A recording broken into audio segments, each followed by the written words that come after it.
रात को नींद नहीं आ रही थी। बेचैनी में करवटें बदलकर थक गई तो उठाकर लैपटॉप खोलकर बैठ गई। अचानक मेरी दृष्टि मैसेज रिक्वेस्ट पर चली गई। किस अनजान का है, देखने के लिए मैंने क्लिक किया।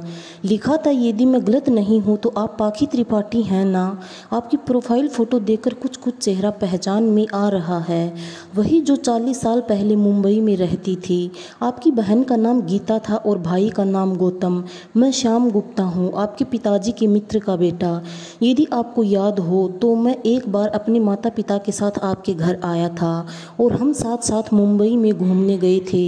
मेरी प्रार्थना है कि यदि आप मुझे पहचान गई हैं तो जवाब अवश्य दीजिएगा।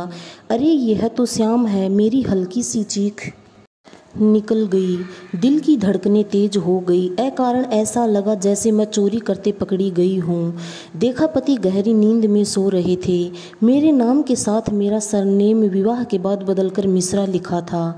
उसके बाद भी वह मुझे पहचान गया था। उसके नाम पर मेरी दृष्टि जम सी गई। जवाब देने के लिए जैसे ही एक्सेप्ट पर क्लिक करने लगी, मन के अंदर से आवाज़ आई, सोच लो पहले, क्या ठीक रहेगा? उसका नाम देखकर तो तुम्हें इतना अपराध बोध हो रहा है, उससे संपर्क रखने के बाद क्या होगा? तुम्हारी सुखी गृहस्थी है, वह भी शायद इसी स्थिति से गुजर रहा होगा। कोई फायदा नहीं है दोबारा अतीत की गहराइयों में गोते लगाने से। विवाह के बाद यह रिश्ता मानसिक उलझन को क्यों न्योता देना? मैं थोड़ी देर के लिए सोच में पड़ गई। आरंभ से ही मैं दिल और दिमाग के मामलों में बहुत संतुलित रही हूँ। मैंने अपनी अंगुली क्लिक पर से हटा ली, लैपटॉप बंद किया और बिस्तर पर आकर लेट गई। तुम्हें इतना लंबा चौड़ा परिचय देने की आवश्यकता क्यों पड़ गई श्याम? समय की मोटी चादर के ऊपर धूल की इतनी परतें जम जाने के बाद भी तुम्हारा नाम ही काफ़ी है मुझे तुम्हारी याद दिलाने के लिए। इसका मतलब तो यह हुआ कि तुम्हें मेरे प्यार पर कभी विश्वास ही नहीं रहा है। तो क्या यह टेलीपैथी थी जो रात के 2 बजे उठकर मैं अकारण ही लैपटॉप खोलकर बैठ गई?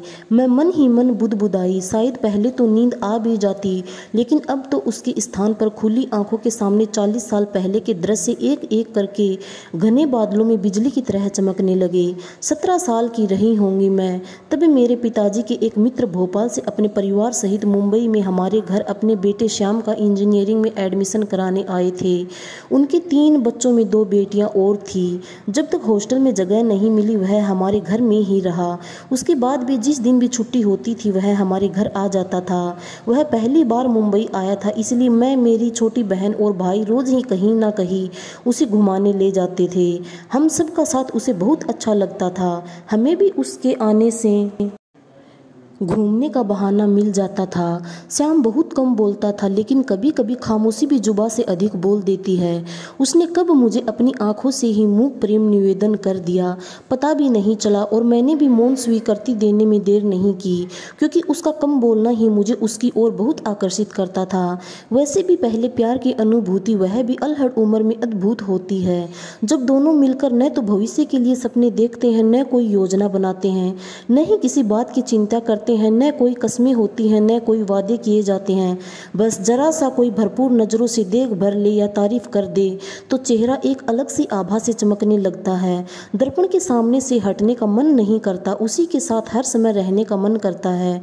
उसकी छोटी छोटी बातें अर्थपूर्ण लगने लगती हैं और प्यार के खूबसूरत एहसास के साथ अपने में ही सिमट कर रहने का मन करता है। सारी दुनिया बहुत खूबसूरत लगने लगती है। आज के विपरीत वह जमाना ही ऐसा था कि दिल की बात को शब्दों का जामा पहनाने में इतना समय लग जाता था कि परिस्थितियां बदल जाती थी और प्रेम अभिव्यक्ति से पहले ही दम तोड़ देता था। यही मेरे और श्याम के साथ हुआ। उसके पिता की आकस्मिक मृत्यु का समाचार मिलते ही वह भोपाल चला गया और फिर उसके बाद कभी नहीं लौटा। उस जमाने में संपर्क करना इतना आसान नहीं था, पत्रों का ही सहारा था। 4-5 पत्र मैंने लिखे, लेकिन उसने एक भी पत्र का जवाब नहीं दिया। उससे संपर्क टूटने का मुझे बहुत दुख हुआ, लेकिन क्या करती, समय के साथ समझौता करना पड़ा। चोरी चोरी छुप छुप कर आंसू बहाती रहती थी। थी।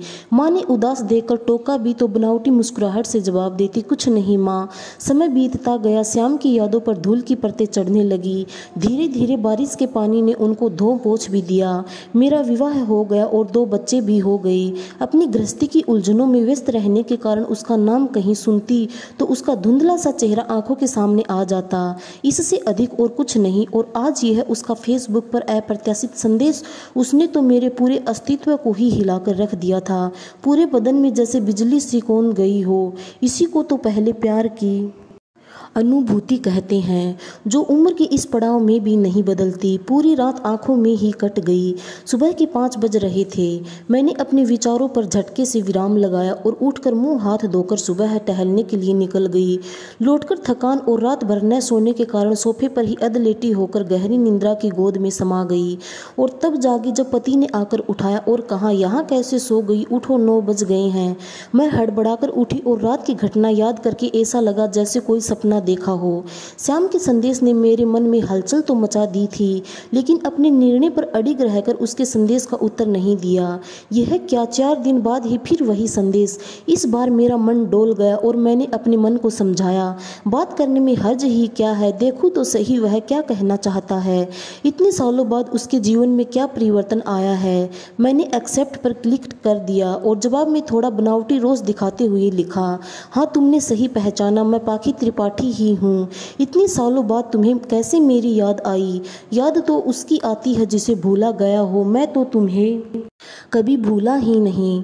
उसने सादगी से जवाब लिखा। यह अप्रत्याशित उत्तर सुनकर अपनी बढ़ी हुई धड़कनों को कंट्रोल करके मैंने उसी अंदाज में पूछा, फिर मेरे पत्रों का जवाब क्यों नहीं दिया। पिताजी के देहांत के बाद घर की पूरी जिम्मेदारी मेरे ऊपर आ गई थी।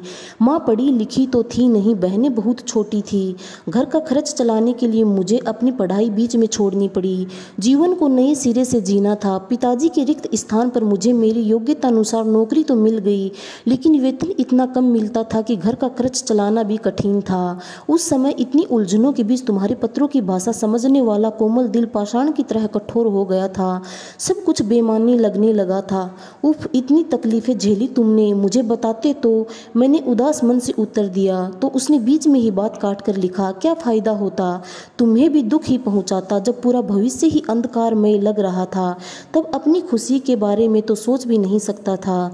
लेकिन 2 साल बाद मैं ऑफिस के काम से मुंबई गया तो तुम्हारे घर भी गया था, लेकिन तब तक तुम लोग वहाँ से जा चुके थे। उसके बाद कैसे संपर्क करता तुमसे।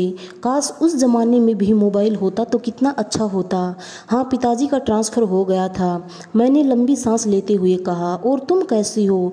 ठीक हूँ, फिर बात करते हैं। मेरा मन अजीब सी उदासी से घिर गया था, इसलिए मैंने संक्षिप्त उत्तर दिया और ऑफलाइन हो गई।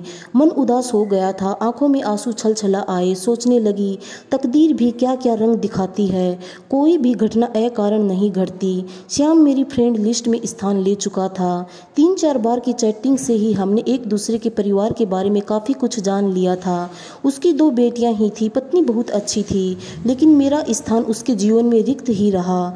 यही मेरे साथ हुआ था। पति के नीरस स्वभाव के कारण दिल का कोना खाली ही रहा। एक दिन उसने मेरा मोबाइल नंबर मांगा।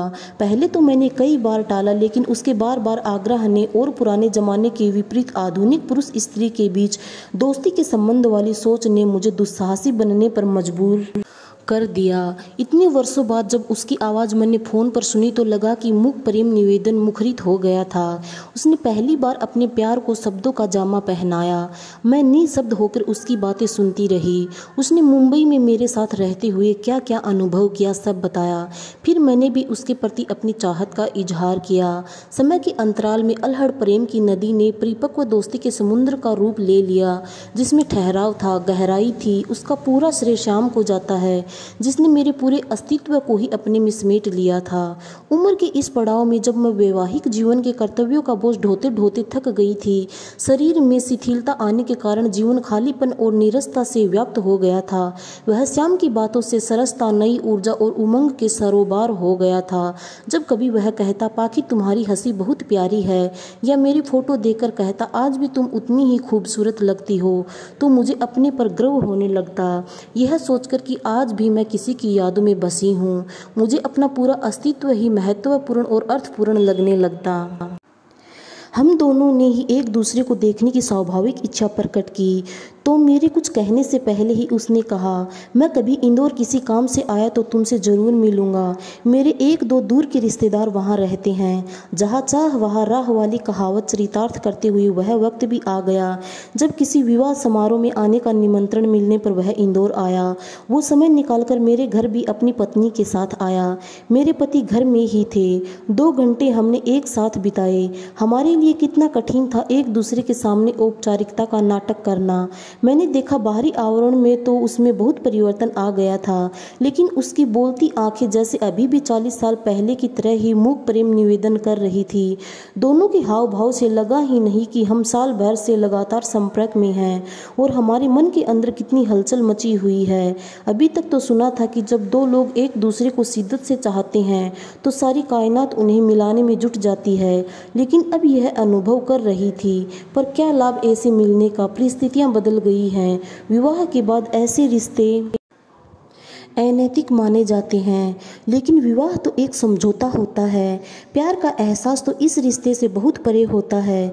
फिर इसको समाज ने अनैतिकता के दायरे में क्यों कैद कर रखा है। शरीर कैद हो सकता है, लेकिन एहसास के तो पंख होते हैं। वह तो कभी भी आज़ाद होकर खुले आसमान में विचरण करने लगता है। मैं मन ही मन बुदबुदाई। वैसे भी मैं आरंभ से ही खुले विचारों की रही हूँ। पति परमेश्वर वाली मानसिक संकीर्णता मुझे पसंद नहीं।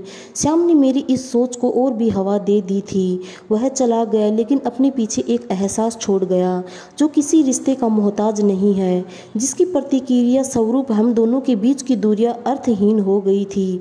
मशहूर गीतकार गुलजार ने प्यार की परिभाषा को अपने एक गीत में बहुत भावपूर्ण तरीके से अभिव्यक्त किया है। सिर्फ एहसास है ये, रूह से महसूस करो, प्यार को प्यार ही रहने दो, कोई नाम न दो।